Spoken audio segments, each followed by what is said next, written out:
My wife's friend, Stuart, told me that. My wife has a lot of gay friends. Stuart's their leader. She has a lot of gay friends. And I don't like them. Not because they're gay, I'm just judging them on the merits of their character. They're just not nice dudes. They're rude house guests. They're sitting on my couch, giggling with my wife, eating my mother macaroons. And I come in, they act like the party's over. Hey, Stuart, what's going on? This guy talks to me the way a cat would speak if a cat could talk. Hi, David. He always must have some kind of gay political argument. The last one was about a petition in federal court to take the words husband and wife out of the law. I said, well, why would you want those words out the law? He said, because it discriminates against same-sex couples. I was like, niggas, please save me the semantics. Just trust me, take your chips and get the fuck out of the casino. You're about to crap out. Go outside, talk that over amongst yourselves, and whichever one of you is gayer, that's the wife. I've never seen somebody in an office so high with the most just basic fucking solutions. We should not let any more Muslims in the country till we can figure out what's going on. Did he just say, figure out what's going on? Who doesn't know how to do basic math? Let's count it out. There's been 17 mass shootings in the United States. 4 of them were done by Muslims. None of those 4 Muslims were from any of the 7 countries in your stupid ass original band. The other 13 shootings were done by the Tiki Torch whites. And you don't see me trying to ban white people from the show to keep the rest of the audience safe. It's a fucking terrible idea because it's mean and it's racist. And most importantly, if there were no white people here tonight, I might leave this bitch with $1,800. This man needs to realize that we all need each other. And that's why we will never, ever be able to beat China. Because everybody in America is racist and everybody in China is Chinese. This guy, R. Kelly, got another sex tape out now. This guy makes more sex tapes than he does music. He's like the DJ Khaled of sex tapes. Another one. Like, damn. The new one's so bad that they didn't even show it. 16 times the girl's age was mentioned. Isn't that crazy? This motherfucker is an idiot. He was fucking her like, yeah, this is the best 14-year-old pussy I've ever had in my life. And she was like, you like this 14-year-old pussy? He's like, oh yeah, I love this 14. I'm like, man, you need to shut the fuck up. You gotta give your lawyer something to work with. You're supposed to be on the tape like, this is the best 36-year-old pussy I've ever had in my life. And then your lawyer gonna be like, Your Honor, clearly my client thought that this woman was 36. As he mentioned some 16 times in the tape. They gonna know you lying though, you know what I mean? Everybody knows no such thing as good 36-year-old pussy. It is wild, bro. Where you from, man? Where you from? New York. You from, what, Manhattan? Brooklyn. You are from Brooklyn, aren't you? You look like you can rob somebody with a hammer.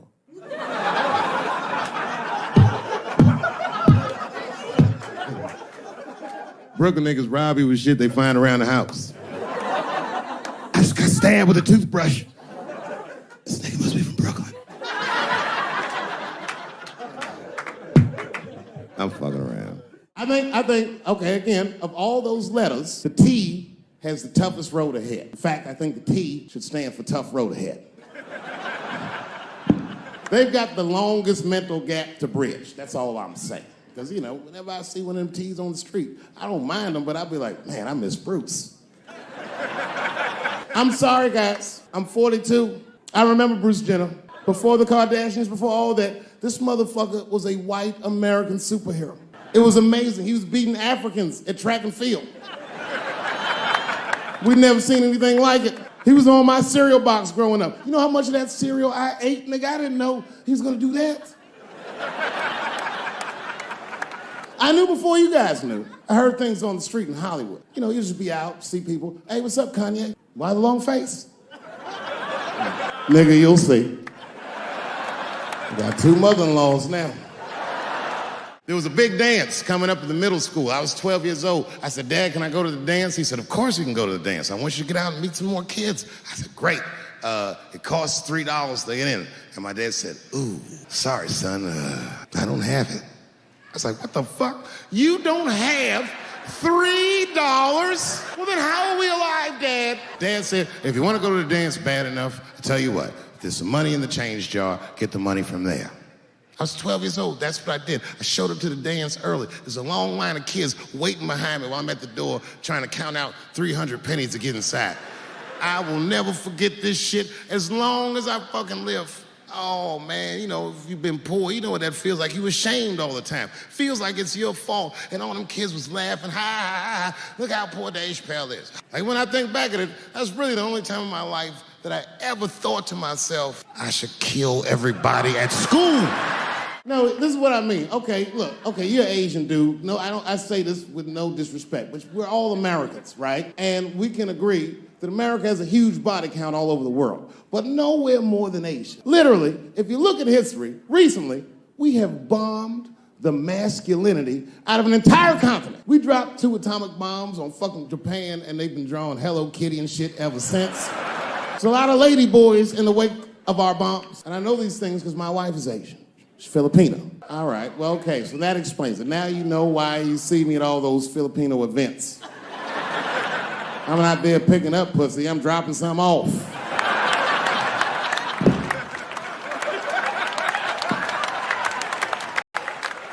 I take my wife to all that shit. I took my wife to see Pacquiao fight Mayweather. We sat ringside, okay? That was a quiet car ride home. That's what that was.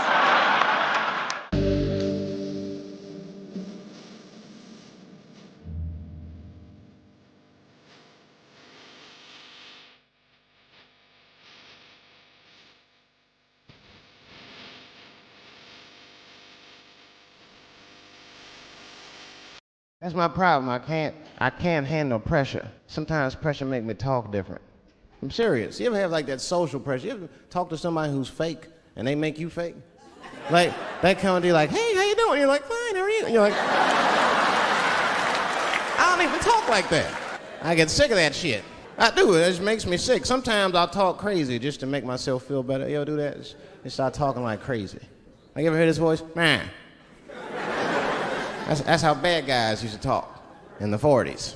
In the old days. See, I talk like that. Not all the time, but if somebody put the pressure on me, fuck it, I gotta cut loose. If the police pull me over, I'll talk crazy. Son, do you know why we pulled you over? Nah, because I'm black, see, that's right. Nah. It's not illegal to talk like that. How do they know I don't talk like that every day? Stop talking like that. Stop talking like white copper. Nah.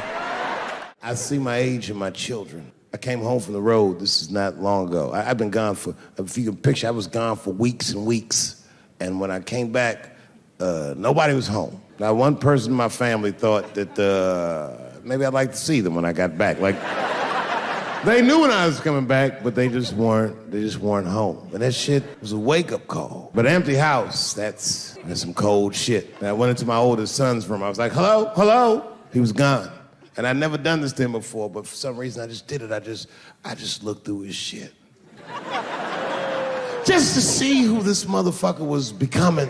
And I found these notebooks and I started going through the notebooks and it was all this wonderful poetry in them. And then I looked through his drawers and I opened up his middle drawer and I found this rolling paper.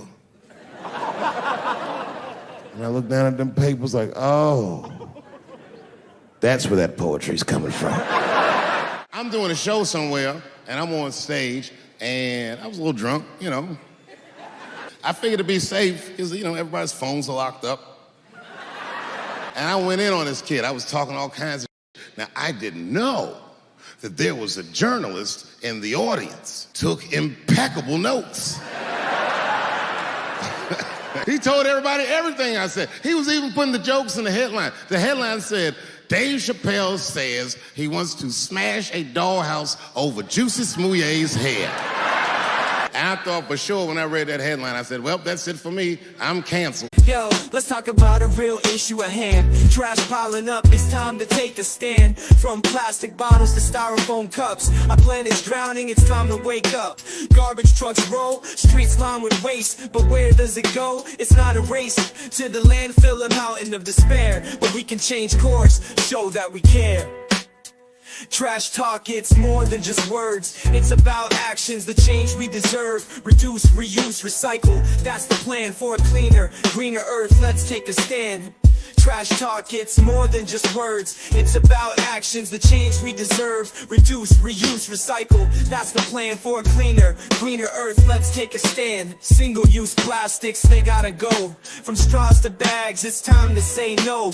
Bring your own cup, your own tote bag. Small steps add up, let's not lag. Sorting all waste is not that tough. Recycling centers, that's where it's rough. Separate paper, glass, and cans. Give them a new life, that's the plan.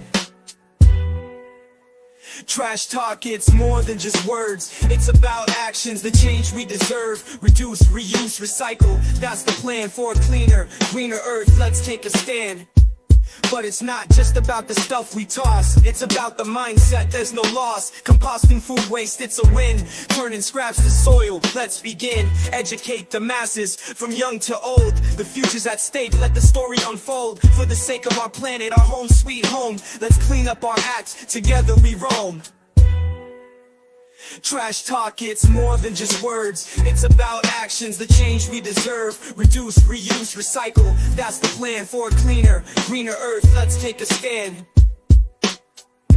Lucky for me, that very same day, the Chicago police caught the motherfucker actually did it. And hilariously, they were both Nigerian. Not only were they not white, they were very, very black. They were Nigerian, which is the funniest shit. The whole story is funnier now.